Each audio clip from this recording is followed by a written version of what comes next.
I'd like to take this this chance to share with you a couple of just daily practices that I find myself involved in.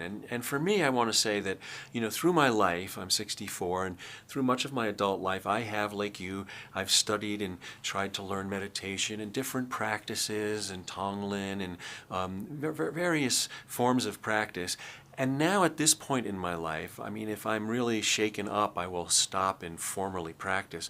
But what I'm really trying at this time of life is to integrate all of them as I move through the world. So I want to give you a sense of what a normal day when I'm not traveling might look like. In the morning I'm up early and with our dog Zuzu. And the first thing I do, because my wife's a night person and I'm a morning person, so I'm often up earlier than her, I try my morning practice. I do it. I don't just try. The first thing I do is I lift the blinds to let the light in. So I try to do something that's an ordinary task, but I try to do it and understand I'm beginning the day by letting the light in. And that feels good. And the next thing I do is I make coffee for my wife, so when she gets up it's ready. So I try to let the light in, and I try to do something for someone I love. And that's how I start every day. Then I'll write for a while, I'll ponder questions, I'll explore things, and of course I'll stop to feed Zuzu, and then comes about 10 o'clock, and she's anxious for her walk. So now we break, and I might carry what I've been working on in my mind, because so much is in the conversation with life. So then we go for a walk, and I always somehow wind up focusing as I'm walking on the tops of trees. I don't know exactly why, but I wind up being in conversation with the tops of trees until Zuzu either, leans against me or is panting or wants my attention or wants a treat. But there you have it, okay?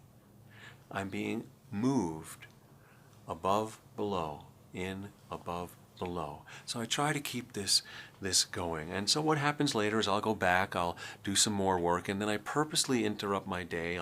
In the afternoon, I will purposely do some tasks, some errands. I'll go to the grocery store, I'll gas up the car, I'll do things so that I'm interacting. I'm forced to integrate my inner life and my outer life. This has been my practice the last few years. And then I'll wind up usually in a cafe setting. I like to keep working in some kind of cafe setting. It was Albert Einstein who said that you can study a problem for years and one day discover the solution while eating an apple.